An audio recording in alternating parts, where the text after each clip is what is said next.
Hello students, welcome to my channel Biru education. आज आम सप्तम श्रेणी गणित बहीर अभ्यास कार्य 5.7 क्वेश्चन आंसर करवा।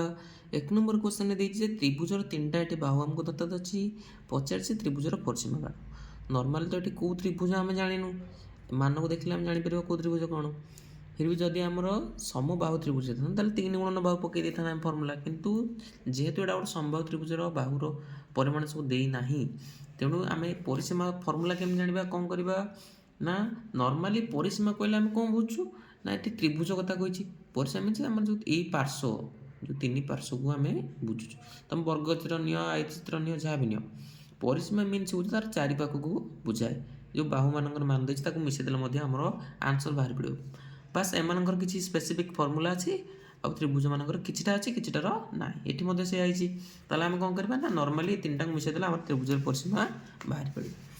ताहले 5.7 रो एक नंबर क्वेश्चन कौन करवा नॉर्मली लिखिदेव जे बाहु मानकर परिमाण एति अच्छी तापर त्रिभुजर परिसीमा समान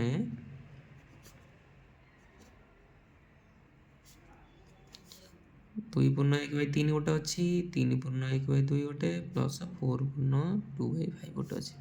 ताहले 3 दुगुणे 6 1 होगा के 7/3 ये पुणी 3 दुगुणे 6 1 7/2 5 20 2 22/5। ताहले एमानकर लॉस को नहीं जा 3 2 5 3 2 5 लॉस हो देख 3 दुगुणे 6 5 30 कारण तीन टाइम गोटे मणिकार ना 30 होगा 3 हेल्ले 3 10 7 ये 70 2 हेल्ले 15 हाँ 3 हेल्ले 15 15 7 होगा आमर 105 प्लस आसला 500 को 30 तापर 6 2200 को होगा के ना 132।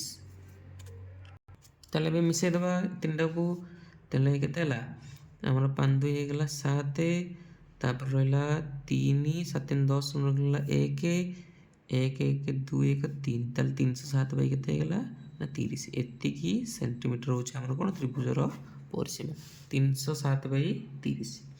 नेक्स्ट 2 नंबर देखिबा कोन दीची 2 नंबर दीची कमलाबाबू घर पाखरु 2/5 किलोमीटर उत्तर आड़ी गले और जो जगह जाई पहुँचले सेठू दक्षिण आड़ी आसले 1/3/4 किलोमीटर। ताहले से घर ठार कौ दिग केते बाटे जाइछन्ती है से क्वेश्चनटा केमती देला देख नजर कर एठी। प्रथम कहला यहाँ हूँ आम कमलाबाबू घर यहाँ हूँ आम हाउस है यहाँ हूँ नॉर्थ पट साइड यहाँ हूँ साउथ पट साइड। से कहले प्रथम से घर बाहर ये रास्ताटा अच्छी एमती प्रथम घर बाहर से नॉर्थ आड़ी गले उत्तर आड़ी गले गोटे जगार पहुँचले तो से केते किलोमीटर जाइए लिखा है ना 2/5 किलोमीटर जाइए। पुणी सेठू से जगार पहुँचले सेठू दक्षिण आड़ी आसले केते आसले ना 1/3/4 1/3/4 किलोमीटर। ताहले से कौ घर ठार कौ दिग केते जाइए प्रथम जो गले उत्तर को से घर ठू जाइए किंतु जो दक्षिण आड़ को आसछन्ती घर ठार आसना सी गोटे निर्दिष्ट स्थान आसछन्ती। ताहले आमको घर ठार दक्षिण पट को जो जाइछन्ती केते बाट सेटार परिमाण काढ़िया पड़ो। ताहले देखो ये गोटे बड़ गार अच्छे बड़ गार तो छोट गारटा माइनस करदेवी ये जो गारटा आमको मिल ये गार परिमाणटा हूँ घर ठार दक्षिण दिगर दूरता। ताहले लिखिदेव सेमती जे कमल बाबू निज घर ठारू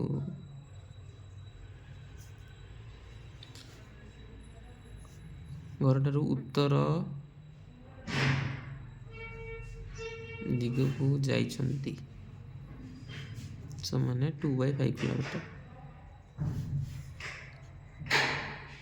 सही स्थान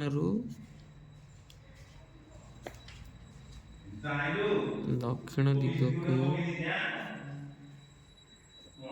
आसी समान केते 4 के 4 3 7 ताल 7/4 किलोमीटर। ताहले आमर बाहर कर घर ठार दक्षिण दिग दूरता ताहले लिखिदेवा घर ठारू दक्षिण दिग दूरता जाइछन्ती कौन करें ना बटर छोटा माइनस 7/4 - 2/5 लॉस हो गला 20 4 5 5 7 35 माइनस 5 4 4 2 8 होगा आमर 35 8 गला 5 पड़ेगा सेपटू 3 पड़ेगा हाँ ताहले केते ना 27/20 किलोमीटर। ठीक अच्छे यहाँ हूँ आम आंसर। नेक्स्ट देख 3 नंबर कहला दुईटी परिमेय संख्यार जोगफल -9।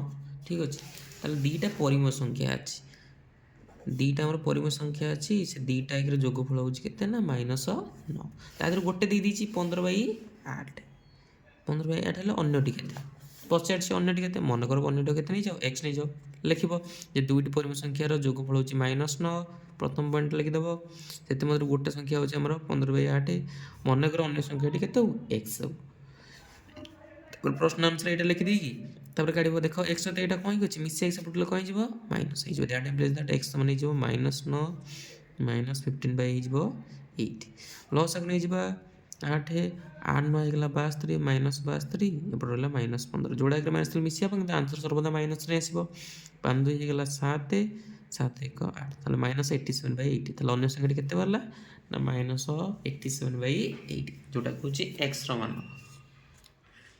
नेक्स्ट 4 नंबर देख कहला कि मेरी नुह कि प्रतिदिन 5/2/3 घंटा पाठ पढ़े से केवल गणित विज्ञान को ये समय पढ़ुचे ताहले अन्य चौटी केते समय दूँ मनकर तुम दिन को 10 घंटा पाठ पढ़ुछ 6टा सब्जेक्ट अच्छी है तुम्हें ताकू टोटाल दौच 10 घंटा ता भर केवल मैथ आउ साइंस की केवल तुम दौच के 4 घंटा ताहले बाकी सब्जेक्ट केते घंटा देल तुम 10 घंटा 4 घंटा ये दुईटा सब्जेक्ट देदेल मैंने 6 घंटा पढ़ल अन्य सब्जेक्ट को आम ये नर्माल जानी बस कौन कहली ना टोटाल समय गणित और साइंस के दौर समय को माइनस करदेली 10 रू 4 ले 6 घंटा पड़ूँ तेल बर्तमान आमको ये सेमती करने पड़ो तेल कौन करा प्रथम लिखिदेव मेरी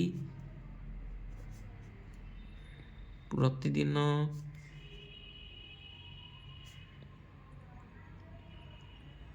पढ़ापाई समय दी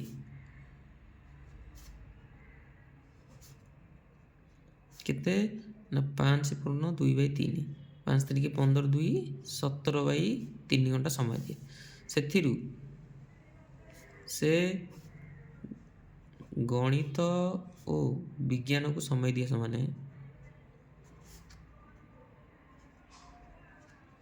के ना 2/4/5 5 2 होगा 10 4 14/5 घंटा समय दिए तेबे से अन्य सब्जेक्ट को अन्य विषय को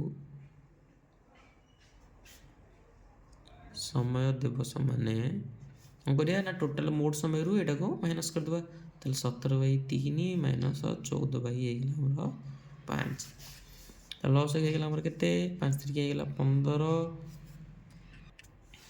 15 ले 3 5 17 5 हो गला केते हमर 85 माइनस 5 3 15 3 14 तारिख हो गला 42 ताले माइनस कर दियो 5 रू 2 गला 3 8 4 गला 4 ताले 23/15 घंटा एति से समय देव कौन अन्य सब्जेक्ट को पढ़ा नेक्स्ट देख 5 नंबर कहला कि ये जोड़े आमर कौन सी परिमेय संख्या देती ए दी जनकर जोगफल ए दी जनकर जोगफल मध्य पार्थक्य देखा प्रथम दुटा मिसेक तार आंसर करवा ए दुटा मिसेक आंसर करवा आंक भर जी बड़ भग्नाश हो सानटा को आम कौन करवा माइनस करवा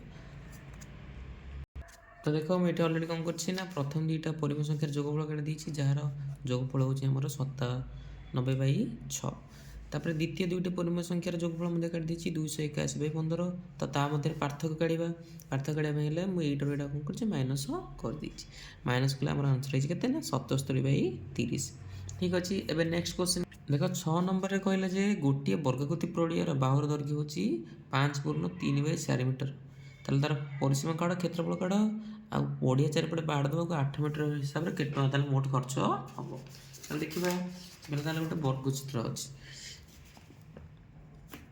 गोटे वर्गक्षेत्र अच्छी जार आम ना देदेबा ABCD तार गोटे भावर मान हूँ के 5/3/4 तार 5 को के 20 3 23/4 ये हूँ गोटे भावर मान तार क्षेत्रफल काट दियो लिखिदेव ABCD वर्गक्षेत्र क्षेत्रफल समान बाहु गुणन बाहु 23/4 गुणन 23/4 किसी तो कटुनी सीधा सीधा गुण दबा 23 को 23 गुणले के 529 विभक्त 4 चौक होगा 16 एतिकी वर्ग मीटर जेहेतु क्षेत्रफल तार वर्ग एकक लगे कंपलसरी नेक्स्ट ABCD वर्गक्षेत्र परिसीमा काढ़ा तो वर्गक्षेत्र परिसीमा कौन 4 गुणन बाहु गोटे बाहु 4 गुणन 23/4 4 4 कटिगला आंसर होगा 23 मीटर ताले परिसीमा बाहर के 23 मीटर कहला कि 1 मीटर को बाड़ देवा ଦେବାକୁ ଖର୍ଚ୍ଚ ସମାନ କେତେ ଟଙ୍କା ନା 8 ଟଙ୍କା। ତାହେଲେ ମୋଟ କେତେ ମିଟର ଆମର ବାହାରିଛି ପରିସୀମା 23 ମିଟର। ତାହେଲେ 23 ମିଟରକୁ ବାଡ଼ ଦେବାକୁ ଖର୍ଚ୍ଚ ସମାନ 23 ଆମର ଗୁଣନ 8 ଟଙ୍କା। ତାହେଲେ କେତେ ଟଙ୍କା ହେଲା 23 ହେଇଗଲା 100 କେତେ 84 ଟଙ୍କା। ତାହେଲେ ଏତିକି ଟଙ୍କା ଆମର କ'ଣ ହେବ ମୋଟ ଖର୍ଚ୍ଚ ହେବ। ନେକ୍ସଟ ଦେଖ 7 ନମ୍ବର କ'ଣ କହିଲା ନା କେଉଁ ସଂଖ୍ୟାକୁ -8/5 ଦ୍ୱାରା ଗୁଣିଲେ ଗୁଣଫଳ କେତେ ହେବ 36 ହେବ। ତାହେଲେ ବହୁତ ସହଜ କହିଲା କେଉଁ ସଂଖ୍ୟାକୁ ସେ ସଂଖ୍ୟା ଆମେ ଜାଣିନୁ -8/5ରେ ଗୁଣିଲେ ଗୁଣଫଳ କେତେ ହେବ ନା 36 ହେବ। ତାହେଲେ ସେ ଯେଉଁ ସଂଖ୍ୟାଟା ମନେକର କେତେ ହେବ x ହେଇଯାଉ ଠିକ୍ ଅଛି। ତାହେଲେ x ସହିତ ଏଇଟା ଗୁଣା ହେଇକି ଅଛି ସଂଖ୍ୟାଟା ସେପଟେ କ'ଣ ହେଇଯିବ ହରା ହେଇଯିବ। ଦ୍ୟାଟ୍ x ସମାନ ହେଇଯିବ 36 ହରଣ -8 ହେଇଯିବ 5। ତମେ ତ ଜାଣିଛ ହରଣ ଜାଗାରେ ହରଣ ଚିହ୍ନ ନ ଦେଇ ଗୁଣନ ଦେଇକି ସେକେଣ୍ଡ ପଦଟା ଓଲଟିବ। ତାହେଲେ 5 ହେଇଗଲା -8 ନା। ତାହେଲେ 4ରେ କାଟିବ ନହେଲେ 2ରେ କାଟିବ ତମ ଉପରେ ଡିପେଣ୍ଡ କରୁଛି। 4 ନୂଆ 36 4 ଦୁଗୁଣେ 8 ଆଉ କିଛି କଟୁନି। ତାହେଲେ ଡାଇରେକ୍ଟଲି ଗୁଣି ଦିଅ 5 ନୂଆ ହେଇଗଲା 45 ଡିଭାଇଡ୍ ବାଇ -2। ତାହେଲେ ଅନ୍ୟ ସଂଖ୍ୟାଟି ହେଉଛି ଏତିକି ହେଲା। ନେକ୍ସଟ କ୍ୱେଶ୍ଚନ୍ ଦେଖ 8 ନମ୍ବରରେ କ'ଣ ଦେଇଛି ଦୁଇଟି ପରିମାଣ ସଂଖ୍ୟାର ଗୁଣଫଳ -16/9 ହେଲା। ତା ଦେହରେ ଗୋଟେ ସଂଖ୍ୟା ହେଉଛି କେତେ ନା -4/3 ହେଲେ ଅନ୍ୟଟି କେତେ। ତାହେଲେ ଦୁଇଟା ପରିମାଣ ସଂଖ୍ୟାର ଗୁଣଫଳ -16/9 ଗୋଟେ ହେଲା -4/3। ଦେଖ ଦୁଇଟା ପରିମାଣ ସଂଖ୍ୟା ଅଛି ସେ ଦୁଇଟା ଗୁଣଫଳ ହେଉଛି ଏତିକି। ତା ଦେହରେ ଗୋଟେ ଦେଇଦେଲା ଅନ୍ୟଟା ମନେକର x ନେଇଯାଅ ଗୁଣା ହେଇକି ଅଛି ଏଇଟା ସେପଟେ ଗଲେ କ'ଣ ହେଇଯିବ ନା ହରା ହେବ। ତାହେଲେ ଏଇଟା x ହେଇଗଲା -16/9 ହରଣ -4/3। ହରଣ ଜାଗାରେ କ'ଣ ଦେବା ଗୁଣନ ଦେବା ସେକେଣ୍ଡ ପଦକୁ ଓଲଟେଇ ଦେବା। ଏଠି ମାଇନସ୍ ଗୁଣ ଗୁଣ କଟିଗଲା 4 ଚଉକୁ 16 3 ତିରିକି 9। ତାହେଲେ 4/3 ହେଇଗଲା 3 answer. Hello friends, so if you want this type of videos do like and subscribe to my channel Biru Education.